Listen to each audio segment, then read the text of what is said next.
ఓం కృష్ణం వందే జగద్గురుం. హరే కృష్ణ కృష్ణ కృష్ణ హరే హరే, హరే రామ రామ రామ హరే హరే. శ్రీమద్ భగవద్గీత శ్రీకృష్ణుడు విశ్వరూపమును చూపిన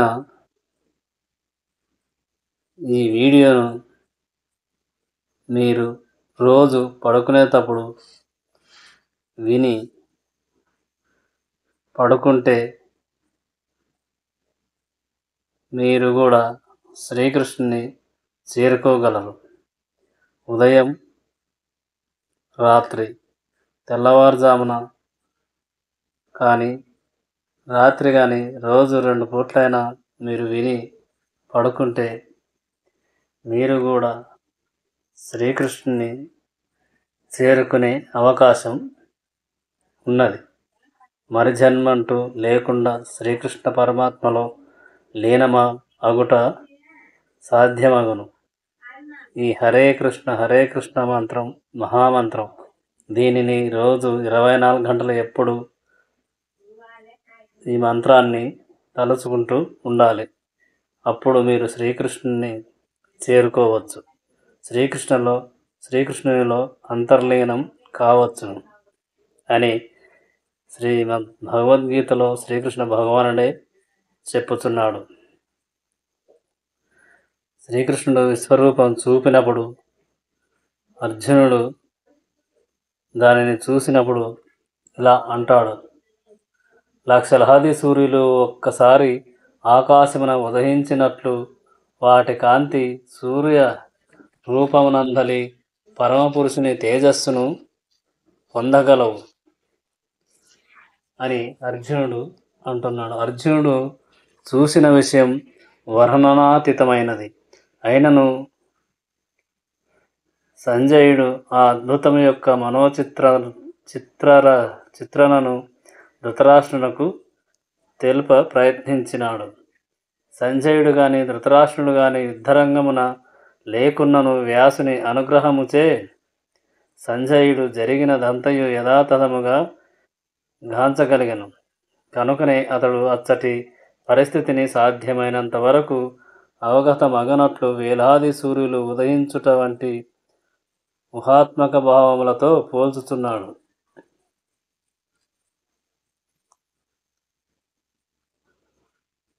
ఆ సమయమున అర్జునుడు బహువేల సంఖ్యలలో విభజించబడియున్నను ఒకే చోట నిలిచియున్న విశ్వము యొక్క అనంత రూపములను శ్రీకృష్ణ భగవానుని విశ్వరూపమును గాంచెను. అంతటా సంభ్రమమునకు గురి అయిన వాడును, ఆశ్చర్యచకితుడైన వాడును, రోమాంచితుడైన వాడును అర్జునుడు శిరము వంచి నమస్కరించుచు అంజలిబద్ధుడై దేవదేవుని ప్రార్థించసాగెను. దివ్య దర్శనమైనంతటా శ్రీకృష్ణార్జునుల నడమగల సంబంధము శీఘ్రమే మారిపోయాను. అర్జునుడు ఇట్లు పలికెను: హే కృష్ణ, సమస్త దేవతలు ఇతర సమస్త జీవులు నీ దేహమునందు సమావిష్ణులై ఇండుటను నేను గాంచుచున్నాను. పద్మాసనుడైన బ్రహ్మను, శివుని, ఋషులను, దివ్య సర్పములను కూడా నీ యందే నేను దర్శించుచున్నాను. అర్జునుడు విశ్వములోనున్న సమస్తమును విశ్వరూపమున చూచెను. అనగా విశ్వమునందలి తొలి జీవి అయిన బ్రహ్మను, విశ్వపు అధోభాగములందు గర్భోదకశాయి విష్ణువు శయనించు దేవతా సర్పమును అతడు గాంచగలిగను, అర్జునుడు చూడగలిగను.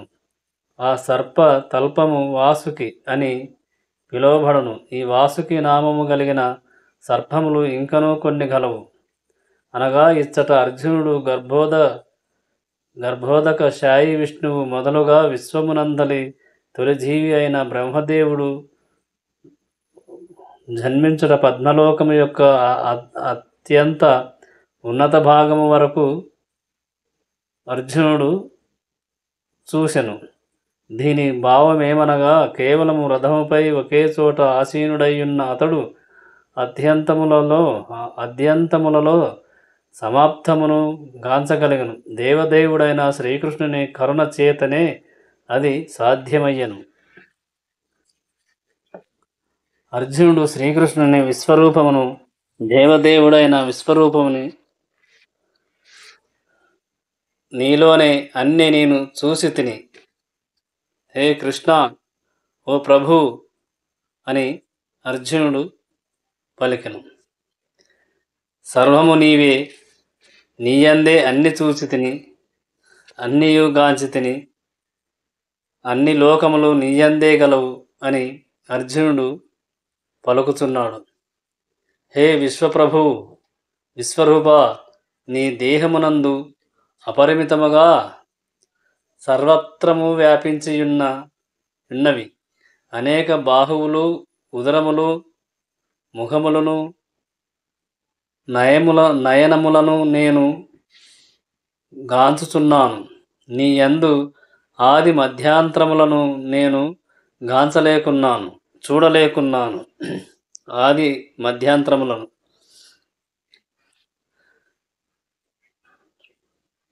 శ్రీకృష్ణుడు పూర్ణ పురుషోత్తముడగు భగవానుడు మరియు అపరిమితుడు కనుక అతని ద్వారా సమస్తమును అర్జునుడు చూసెను.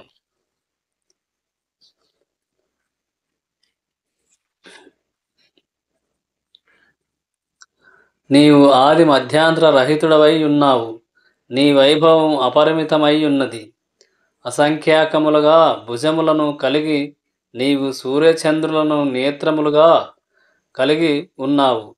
ముఖము నుండి తేజోమయమైన అగ్ని బయల్వేడల్పు చుండ తేజముతో ఈ సమస్త విశ్వమును తపింపజేయుచున్నట్లుగా నిన్ను గాంచుచున్నాను అని అర్జునుడు పలికెను. శ్రీకృష్ణ భగవానుని సద్గుణుడైశ్వర్యములకు పరిమితి లేదు. ఈ సందర్భమున మరియు పెక్కు ఇతర చోట్ల పునరుక్తి జరిగియున్నది. కానీ శాస్త్రరీత్యా శ్రీకృష్ణుని వైభవముల పునరుక్తికి సారస్వత లోపము కాదు. సంభ్రమము, ఆశ్చర్యము లేదా పారవశ్యము కలిగినప్పుడు పదములు పునరుక్తి కలుగుచుండుననియు అది దోషమేమియును కాదనియు తెలుపబడినది. నీవు ఒక్కడవైనను సమస్త ఆకాశమును, సర్వలోకములను మరియు వాని నడుమగల ప్రదేశమునంతటినీ వ్యాపించియున్నావు. ఓ మహానుభావా, ఓ మహాప్రభు, అద్భుతమును భయంకరమును అగు ఈ రూపమును గాంచి లోకములన్నీయును కలతనందుతున్నవి అని శ్రీకృష్ణుడు పలికెను. స్వర్గమునకు భూమికి నడుమగల ప్రదేశము మరియు లోకత్రయము, ముల్లోకములు అను పదములు అన్ని ముల్లోకములను నీయందునే నేను గాంచితిని, చూచితిని అని అర్జునుడు పలికెను. అర్జునుడు గాక ఇతర లోకము అందలి వారు కూడా శ్రీకృష్ణ భగవానుని ఈ విశ్వరూపమును గాంచినట్లు గోచరించుటయే అందులకు కారణము. అర్జునుని విశ్వరూప దర్శనము స్వప్నము కాదు. దివ్య దృష్టి ఒసగబడిన వారందరూ రణరంగమున విశ్వరూపమును గాంచగలిగిరి, చూడగలిగిరి. అందరూ ఆ విశ్వరూపముని అందరూ చూసిరి.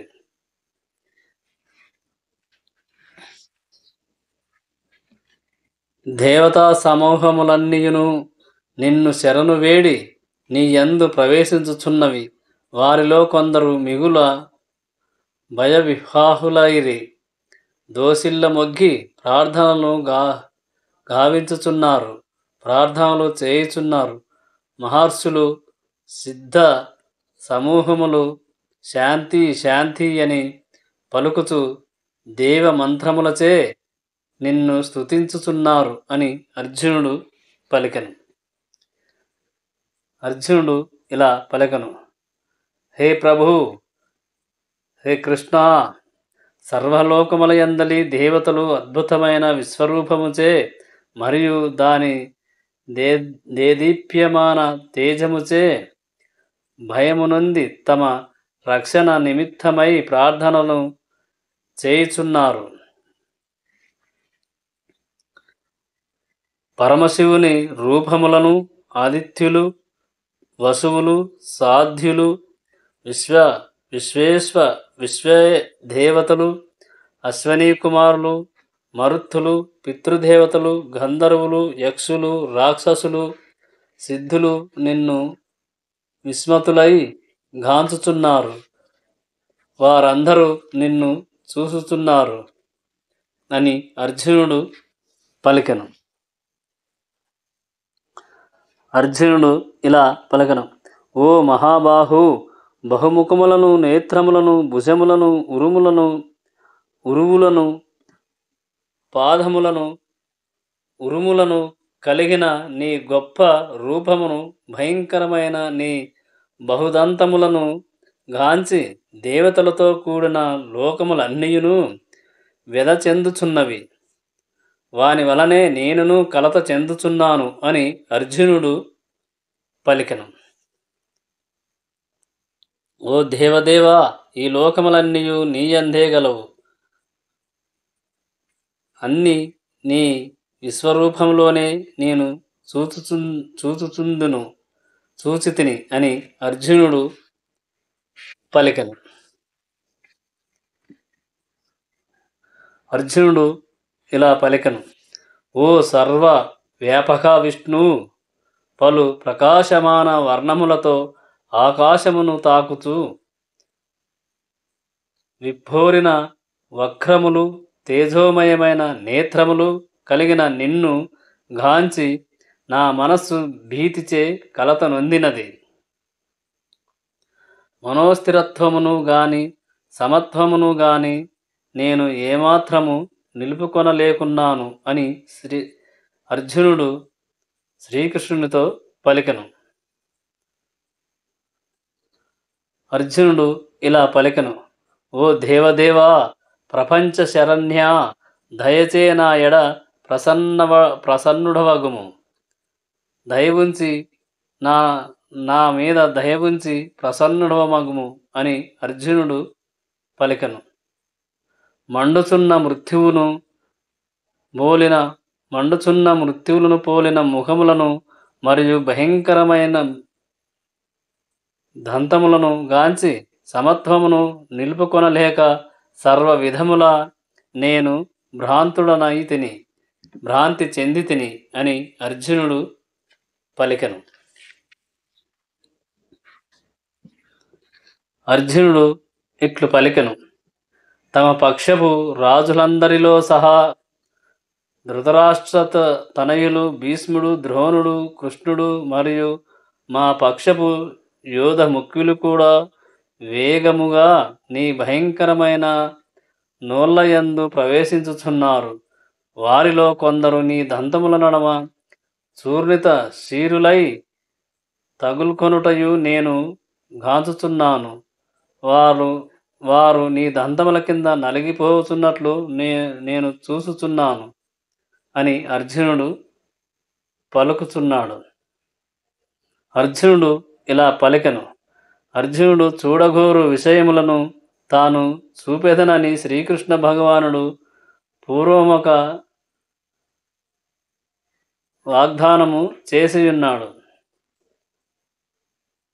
ఇప్పుడు అర్జునుడు తన విరోధి సేనానాయకులను, భీష్ముడు, ద్రోణుడు, కర్ణుడు, ధృతరాష్ట్రుని తనయులు, వారి సేనలను మరియు తన స్వంత సేనలను నశించుచున్నవానిగా గాంచెను. వీరందరూ శ్రీకృష్ణ భగవాను విశ్వరూపమున దంతముల కింద చచ్చిపోనట్లుగా అర్జునుడు గాంచెను. అనగా కురుక్షేత్ర రణరంగమున సమకూడిన వారిలో దాదాపు సర్వులు మరణించిన పిమ్మట అర్జునుడు విజయమును సాధించునటకు ఇది ఒక సూచనమై ఉన్నది. అజేయుడైన భీష్ముడు సైతము నశించిపోవునని ఇచ్చట తెలుపబడినది. అట్లే కర్ణుడును మరణించగలడు. విరోధి సైన్యమునందలి భీష్ముని వంటి గొప్ప యోధులేగాక అర్జునుని వైపున గల మహాయోధులు సైతం కొందరు నశింపగలరని అర్జునుడు ఆ విశ్వరూపమునందు గాంచెను. అర్జునుడు ఇలా పలికెను: నదీ ప్రవాహములు సముద్రమునందు ప్రవేశించు రీతి ఈ మహాయోధులందరూ నీ నోళ్ళయందు ప్రవేశించి మండిపోచున్నారు. జ్వలించు అగ్నియందు నాశము కొరకై సులభములు ప్రవేశించు రీతి జలములందరూ అత్యంత వేగముగా నీ వక్రములందు ప్రవేశించుచున్నట్లు నేను గాంచుచున్నాను. హే కృష్ణ, హే ప్రభు అని అర్జునుడు ఇలా పలికెను: ఓ విష్ణు, నీవే సమస్త జగములను నీ మండుచున్న నోళ్ళ ద్వారా అన్ని వైపుల నుండి మృంగివేయుచున్నట్లు నేను గాంచుచున్నాను. నేను నీ విశ్వరూపమున అన్ని వైపుల నుండి మృంగివేయుచున్నట్లు చూచుచున్నాను అని అర్జునుడు పలికెను. విశ్వమంతటిని నీ తేజస్సుతో ఆవరించి భయంకరములను మరియు తాపకారములను అగు కిరణములచే నీవు వ్యక్తమగుచున్నావు అని అర్జునుడు పలికెను. అర్జునుడు ఇలా పలికెను: ఓ దేవవరా, భయంకర రూపముతోనున్న నీవెవరువో నాకు దయతో తెలియజేయుము. నీకు వందనములు సమర్పించెదను. నా ఎడ ప్రసన్నుడవగుము.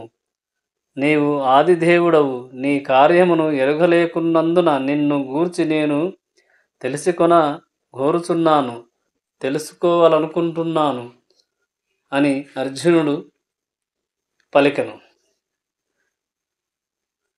దేవదేవుడైన శ్రీకృష్ణ భగవానుడు ఇలా పలికెను: నేను ఘనమైన లోక వినాశకర కాలమును జనులందరినీ నశింపజేయుటకే నేను ఇచ్చటకు వచ్చి తిని. నీవు పాండవులు తప్ప ఇచ్చటనున్న ఇరుపక్ష యోధులందరూ చంపబడుచున్నారు అని శ్రీకృష్ణుడు పలికెను. శ్రీకృష్ణుడు ఇలా పలికెను: శ్రీకృష్ణుడు దేవదేవుడని తనకు స్నేహితుడని తెలిసినను అతని వివిధ రూప ప్రదర్శనచే అర్జునుడు విభ్రాంతుడయ్యను. కనుకనే అతడు ఆ వినాశకర శక్తి యొక్క వాస్తవ ప్రయోజనమును గూర్చి మరలా అడిగెను. పరమసత్యము సమస్తమును చివరికి బ్రాహ్మణులను కూడా నశింపజేయునని వేదములందు తెలుపబడినది. కఠోపనిషత్తు ఈ క్రింది విధముగా తెలుపబడినది: యస్య బ్రహ్మ చక్షత్రం చ ఉభే భవత ఓదనః మృత్యుర్యశోపసేచనం క ఇత్థవేదయాత్ర సహా. అనగా అంత్యమున బ్రాహ్మణులు, క్షత్రియులు మరి ప్రతి ఒక్కరును దేవదేవునిచే ఆహారము వలె మృంగివేయబడుదురు అని అర్థము. దేవదేవుని ఈ ప్రస్తుత రూపము సర్వమును హరించునటువంటిది అని పలికెను. ఈ విధముగా శ్రీకృష్ణుడు తనను సర్వమును హరించు కాలముగా ప్రదర్శించుచున్నాను అని శ్రీకృష్ణుడు తెలిపెను. పాండవులు తప్ప అచ్చట యుద్ధరంగమునందు నిలిచిన సర్వులను అతనిచే మృంగివేయబడుదురు అని నాచే చంపబడుదురు అని శ్రీకృష్ణుడు తెలిపెను. అర్జునుడు యుద్ధము చేయ సుఖముడుగా లేకుండెను. యుద్ధము చేయకుండుటే ఉత్తమమనియు తద్వారా ఎట్టి నిరాశ లేదా వినాశము సంభవింపదనియు అతడు భావించెను. దానికి సమాధానముగా భగవానుడు అతడు యుద్ధము చేయకున్నను ప్రతి ఒక్కరూ నశించియే తీరుదురని మరణించుటే తప్పదని పలికెను. శ్రీకృష్ణుని సంకల్పమే దానికి కారణమై ఉన్నదని అర్జునుడు గాంచెను. అనగా అర్జునుడు యుద్ధమును ఆపివేసినచో వారు ఏదో ఒక విధముగా మరణించగలరని శ్రీకృష్ణుడు పలికెను. అర్జునుడు యుద్ధము చేయకున్నను వారి మరణము ఏ విధముగానను నిరోధింపబడబోదు. వారు ఖచ్చితముగా మరణించగలరు అని శ్రీకృష్ణుడు పలికెను. నీవు యుద్ధము చేయకున్నను వారు ఏదో ఒక రూపమున మరణింతురు. కానీ నీవు యుద్ధము చేయవలనని అర్జునునకు చెప్పెను. నిజమునకు వారు ఇదివరకే మరణించి ఉన్నట్లు అర్జునుడు విశ్వరూపమునందు చూసెను. కాలము వినాశరూపము భగవానుని సంకల్పముచే అట్టి కాలమున సమస్త సృష్టి నశించి పోగలదు. అదియే ప్రకృతి నియమము, అదే ప్రకృతి ధర్మం, అదే కాలచక్రమం అని శ్రీకృష్ణ భగవానుడు పలికెను. శ్రీకృష్ణుడు ఇలా పలికెను: ఓ అర్జున, అందుచే లెమ్ము, యుద్ధ సన్నద్ధుడై కీర్తిని గణింపుము, శత్రువులను జయించి సమృద్ధమైన రాజ్యమును అనుభవింపుము అని శ్రీకృష్ణ భగవానుడు పలికెను.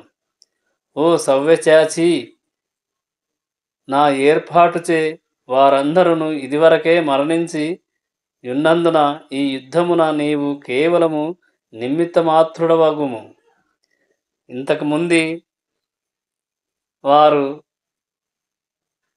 మరణించి యున్నందున నీవు చంపినట్లు కాదు, కేవలం నీవు నిమిత్త మాత్రుడవే అని శ్రీకృష్ణ భగవానుడు అర్జునునకు తెలిపెను. సవ్యచాచి అను పదము యుద్ధరంగమున అతని నిపుణతతో బాణప్రయోగము చేయగలవానిని సూచించును. సవ్యచాచి అనగా రెండు చేతులతో బాణాలు వేయుట అని అర్థం. ఒక అర్జునుడు తప్ప వేరే వాళ్ళు ఎవ్వరు రెండు చేతులతో బాణాలు వేయలేరు. అదేవిధముగా అర్జునుడు శత్రు సంహారము కొరకు బాణప్రయోగమును చేయగల సమర్థుడైన యోధుడని సంబోధింపబడినాడు. జగత్తంతయు శ్రీకృష్ణ భగవానుని సంకల్పము. ప్రణాళికచే నడుచుచుండ తగినంత జ్ఞానము లేని మూఢులు ఈ జగత్తు మొత్తం శ్రీకృష్ణ ప్రణాళికల చేతనే నడుచుచున్నది. కానీ తగినంత జ్ఞానము లేని మూర్ఖులు ప్రకృతి ఎట్టి ప్రణాళిక లేకనే నడుచుచున్నదనియు మరియు సృష్టులన్నీయును యాదృచ్ఛికముగా సంభవించినవనియును కొందరు భావింతురు. బహుశః ఇది ఇట్లుండవచ్చును, లేదా బహుశః దానిని పోలవచ్చును అని పలుకు నామమాత్ర శాస్త్రజ్ఞులు చాలామందే కలరు. కానీ ఈ విషయమున బహుశా లేదా ఇది కావచ్చును అను ప్రశ్నకు తావే లేదు. అంతా శ్రీకృష్ణ గమనం ప్రకారమే ఈ కాలమన్నది జరుగుతున్నది. కానీ ఈ విషయమున పోలవచ్చును అని పలుకు నామమాత్ర శాస్త్రజ్ఞులు మాత్రం అలా చెప్పుదురని శ్రీకృష్ణ భగవానుడు తెలిపెను. ఈ భౌతిక సృష్టి బద్ధజీవులు భగవద్ధామమును తిరిగి చేరుటకు ఒక అవకాశమై ఉన్నది. భౌతిక ప్రకృతిపై ఆధిపత్యము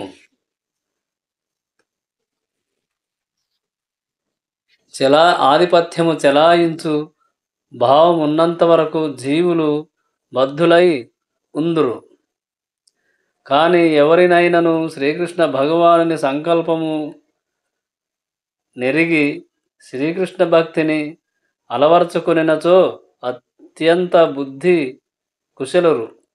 శ్రీకృష్ణ భక్తి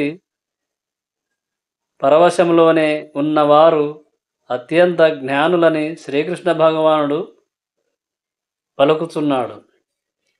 శ్రీకృష్ణుడు ఇలా పలికను: విశ్వము యొక్క సృష్టి లయములు ఆ భగవానుని పరమ నిర్దేశమునందు జరుగుచున్నవి అని శ్రీకృష్ణ భగవానుడు పలికను. కనుక కురుక్షేత్రమందలి యుద్ధము కూడా అతని సంకల్పము, ఈ యుద్ధము కూడా శ్రీకృష్ణుని సంకల్పమే అని శ్రీకృష్ణ భగవానుడు పలికెను. శ్రీకృష్ణ సంకల్పము పైననే ఏర్పాటు చేయబడినది. కనుకనే అర్జునుడు యుద్ధము చేయ నిరాకరించినప్పుడు దేవదేవుని కోరికను అనుసరించి యుద్ధము చేయమని బోధించి శ్రీకృష్ణుడు అర్జునునకు బోధించెను. అప్పుడు అతడు ఆనందభాగుడు కాగలడు. ఆ శ్రీకృష్ణుని భక్తి సేవకే జీవితము అంకితము చేసినవాడు శ్రీకృష్ణునే చేరగలడు అని శ్రీకృష్ణుడు పలికెను. ద్రోణుడు, భీష్ముడు, జయద్రుదుడు, కర్ణుడు, ఇతర మహాయోధులందరూ నాచే ఇదివరకే చంపబడిరి. వీరంతా నా చేత ఇంతకు ముందే చంపబడిరని శ్రీకృష్ణ భగవానుడు అర్జునునకు చెప్పెను. నీవు కేవలం నిమిత్తమాత్రుడు మాత్రమే, నా విశ్వరూపమునందే నీవు చూచితివిగా అని శ్రీకృష్ణుడు పలికెను. కావున నీవు వారిని సంహరింపుము. ఏమాత్రము వ్యధ నొందకు, ఏమాత్రము నీవు చింత చెందకు, కలత చెందకు. కేవలము యుద్ధము చేయుము. నీవు తప్ప నీ శత్రువులను రణమున నశింపజేయగలవు అని శ్రీకృష్ణుడు పలికెను. శ్రీకృష్ణుడు ఇలా పలికెను: ప్రతి ప్రణాళికయు నాదే, దేవదేవుని చేతనే నిర్వహింపబడుచుండును. శ్రీకృష్ణుని చేతనే ఈ ప్రణాళిక మొత్తము ఆ దేవదేవుడైన శ్రీకృష్ణ మహిమతోనే కలుగును అని శ్రీకృష్ణ భగవానుడు పలికెను. కానీ భక్తుల ఎడ పరమ కరుణామయుడైన అతడు తన కోరిక అనుసరించి స్వీయ ప్రణాళికలను అమలు పరుచు భక్తులకు కార్య సాఫల్య ప్రతిష్టను ఒసగుగోరును. భక్తుల ఎడ మాత్రం శ్రీకృష్ణునికి ప్రియ ప్రణాళిక అమలుపరచు భక్తుల మీద శ్రీకృష్ణుడు భక్తులకు ఎప్పుడు దగ్గరగానే ఉంటాడు అని శ్రీకృష్ణుడు పలికను. నేను ఎప్పుడు భక్తులకు దగ్గరగానే ఉంటాను అని పలికను. ఆ దేవదేవుని అవగతము చేసినట్లుగా ప్రతి ఒక్కరూ జీవితమును మలుచుకొందురు. మంచి ఉన్నత జీవితాన్ని శ్రీకృష్ణ భగవాన్ని కొలిచిన మంచి ఉన్నత జీవితాన్ని మలుచుకొందురు. శ్రీకృష్ణ భగవానుని సంకల్పము అతని కరుణ తోడనే తెలియుటకు సాధ్యమగును. భక్తుల సంకల్పము సైతము ఆ దేవదేవుని సంకల్పములతో సమానముగా ఉత్తములై ఉండును. కనుక మనుషుడు వాటిని అనుసరించి జీవన సమరమున జయమును సాధించవలెను, జయమును పొందవలెను, విజయాలను శ్రీకృష్ణ కరుణతోటే పొందవలెను. సర్వము శ్రీకృష్ణ భగవానుని ఆధ్వర్యములోనే జరుగును అని శ్రీకృష్ణుడు పలికెను. ధృతరాష్ట్రునితో సంజయుడు పలికెను: ఓ రాజా, దేవదేవుని ఈ పలుకులను వినిన పిమ్మట కనిపించుచున్న అర్జునుడు ముకులిత అస్తుడై మరలా మరలా వందనములు చేసెను. భీతిని కూడినవాడై అతడు సద్గుప్తితో సద్గుణముతో శ్రీకృష్ణునితో ఇట్లు పలికెను. పూర్వమే తెలిపినట్లు శ్రీకృష్ణ భగవానుని విశ్వరూపముచే సృష్టింపబడిన పరిస్థితి కారణముగా అర్జునుడు సంభ్రమునకు గురి అయ్యెను. యుద్ధరంగమునకు యుద్ధానికి సిద్ధమయ్యను అని పలికెను. తాత్కారణముగా అతడు కృష్ణునకు గౌరవపూర్వక వందనములను మరలా మరలా అర్పించుట మొదలుపెట్టెను. అతడు స్నేహితుని వలె గాక అద్భుత రసభావితుడైన భక్తునిగా దగ్గర స్వరముతో గద్గద స్వరముతో ప్రార్థించ చేసెను. అర్జునుడు ఇట్లు పలికెను. ఓ కృషికేశ, నీ నామమును వినినంతనే లోకమంతయు సంతోషించి ప్రతి ఒక్కరూ నీ యందు అనురక్తులగుచున్నారు.